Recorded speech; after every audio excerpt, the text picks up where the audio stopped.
There is one specific thing that Hollywood has been obsessed with ever since the Harry Potter films. Taking a novel or novel series directed towards a primarily teenage young adult demographic and adapting it to film. Most would agree that the best case of this in regards to quality in said film adaptations would be the Harry Potter films, as all of those films were decently received at worst. The Hunger Games films, or at least the first two, were also successful with critics and audiences alike. You also have standalones like The Fault in Our Stars and Love, Simon, two films that were also based on best-selling YA novels. Within this sea of adaptations lies one trilogy that, just like all the aforementioned films, is based off a YA novel series, but something about this particular trilogy has always set it apart from the others for me. The world, the characters, the craft, all of it. That trilogy, as underrated as it comes, is the Maze Runner trilogy.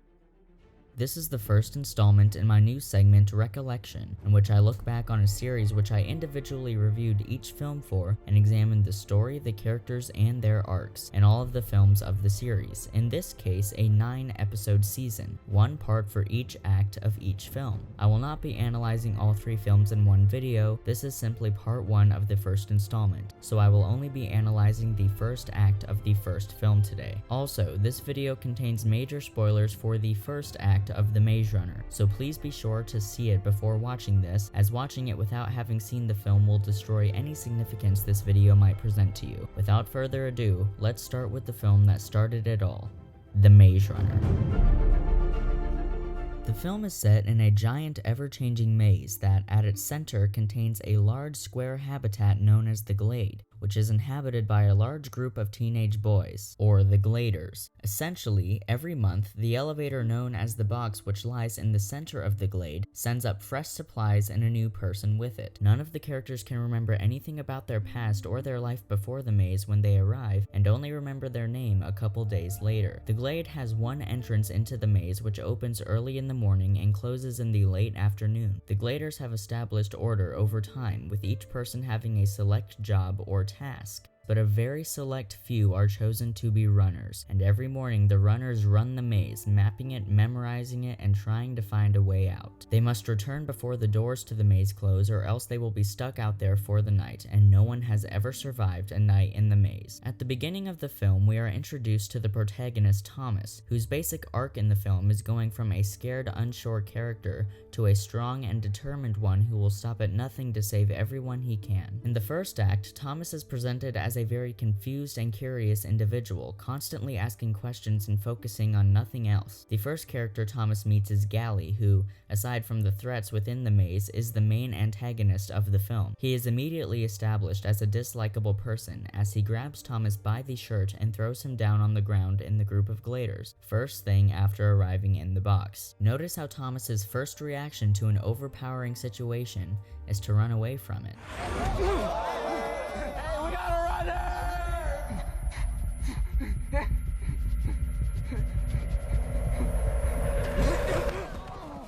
Thomas is later given a tour of the Glade by Albie, who was the first person ever to arrive in the box and survive in the Glade. He tells him that only 3 rules exist in the Glade, those being to do your part, to never harm another Glader, and to never go beyond the stone walls surrounding the Glade. It's also worth saying that this is the scene where Thomas first meets Newt, a character who will become one of the most important in the series and actually is my favorite character of the series as a whole. Are you alright, Albie? Green Bean, meet Newt. When I'm not around, he's in charge. Well, it's a good thing you're always around then. Listen, that was some dash you made earlier. You know, for a second I thought you had the chops to be a runner. Till your face planted. Now we meet Chuck, who tells Thomas that it's the same story for all of them. They wake up in the box with no memories and Albie gives them the tour. Another moment showing Thomas's curiosity occurs when he walks away right in the middle of Chuck's ramble and approaches the massive doors to the maze. Chuck pressures him, restating Albie's rule to never leave. Now keep in mind that all I've been explaining about runners in the maze is information that Thomas does not yet know, including his own name. When 2 runners, Minho and Ben, emerge from the maze and back into the Glade, Chuck explains that Minho and Ben are runners. They're allowed to leave, and they know more about the maze than anyone. This is where Thomas gets the first affirmation of what's out there, catching on to the word maze, which has not been previously spoken to him. I thought no one was allowed to leave. I said we're not allowed to leave. They're different, they're runners. They know more about the maze than anyone. Wait, what? What? What, you just said maze? Wait, I did? Yeah. When he gets right up to the entrance, another confrontation with Gally occurs. As things start to escalate, Thomas demands that they tell him what's out there and why they won't let him leave. It's at this moment that the doors begin to close, Thomas's first time witnessing them do so. That night, while the Gladers celebrate having survived another month in the Glade, Newt and Thomas have a conversation in which it is revealed that the runners have been mapping the maze for 3 years and haven't found a single thing. He also explains that no one has ever survived a night in the maze, which is why it is so important that the runners get back before the doors close for the night. Thomas asks what happens to the people who get trapped in the maze at night, to which Newt says that grievers are to blame, implying that there are creatures of some sort in the maze that come out at night, but that no one has ever seen one or lived to tell about it. Not only does this scene give Thomas a little more clarity, but it also develops the relationship between him and Newt very well, as they share a couple laughs. Later, as they walk around through the celebration, Thomas shows a major interest in being a runner, with Newt saying that no one wants to be a runner and that you have to get chosen anyway. When the Gladers cheer for Thomas to participate in the next round of a makeshift wrestling game they made up, he agrees and must go against Gally, another development of their conflict. Thomas eventually gets the upper hand on Gally, throwing him to the ground and completely taking the Gladers by surprise. This is the first time Thomas shows them that he is more capable than they think. After Gally trips Thomas in a comeback, Thomas finally remembers his name, to which the Gladers celebrate and joyfully welcome him. Not bad for a greenie, huh?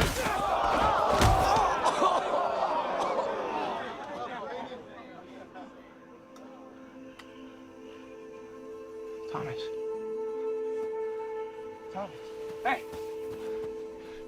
Thomas! I remember my name! I'm Thomas! Thomas!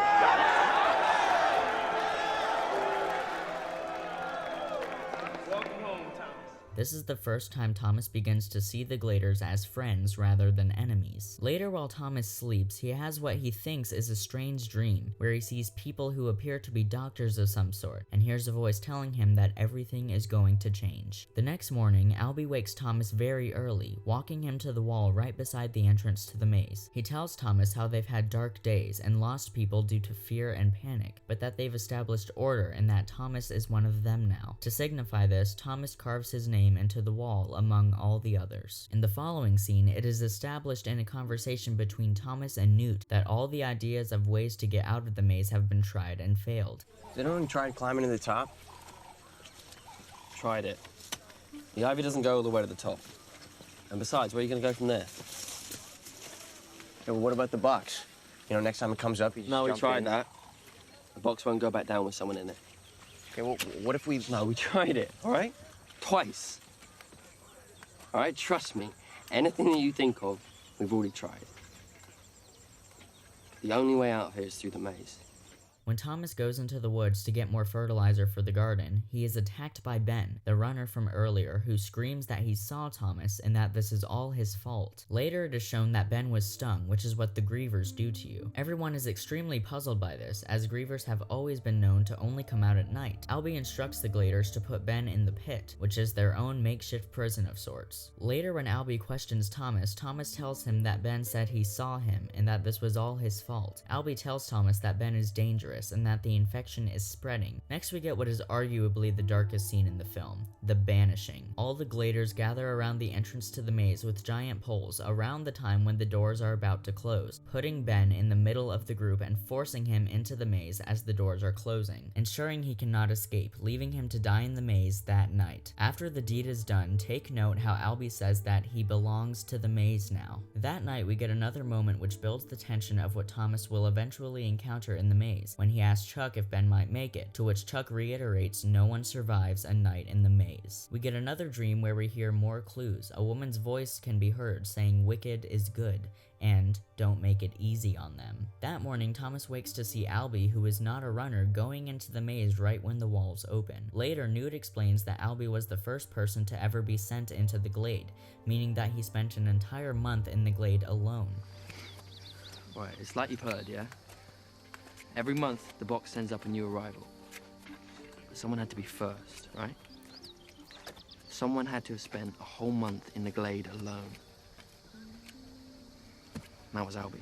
Another example of the bond among the Gladers is conveyed when Newt says that Albie realized the most important thing is that they all have each other, because they're all in this together. Next we have the scene which will end the first act and begin the second act. When Mino and Albie don't return when they're supposed to, everyone stands waiting. Thomas asks Newt what happens if they don't make it, to which Newt replies, they're going to make it. He replies with the same thing again when Thomas asks the question a second time. This shows the confidence Newt has in Mino and Albie. They always make it, why wouldn't they this time? They all stand in front of the entrance, awaiting the return, but it doesn't happen. The walls begin to close and everyone seems to have lost hope until Thomas sees them emerge from around a far corner, but Mino is carrying Albie on his shoulder, instantly telling us that something isn't right. The Gladers all start yelling and screaming for Mino and that he can do it, whereas Newt says they're not gonna make it. The way he says it shows his shock at the whole situation, and there is now doubt in the Gladers' abilities, which they have long believed they are capable of. This is easily one of the most moving scenes in the film.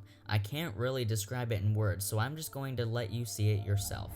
Come on, Mino, you can do it! Come on!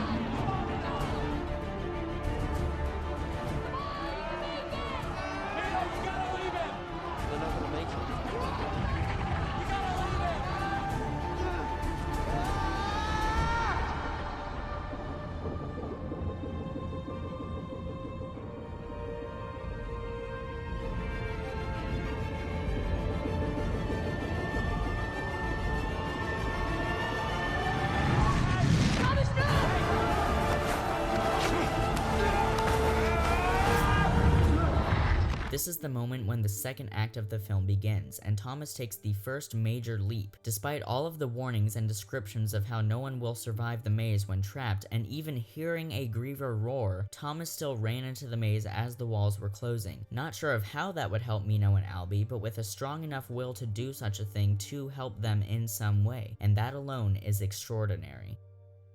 This has been episode 1 of the first season of Recollection. Episode 2 will examine the second act of The Maze Runner. That will be coming soon. Thanks so much for watching, guys. It really does mean a lot. I'll see you in the next video, and until then, keep writing, keep shooting, and keep editing.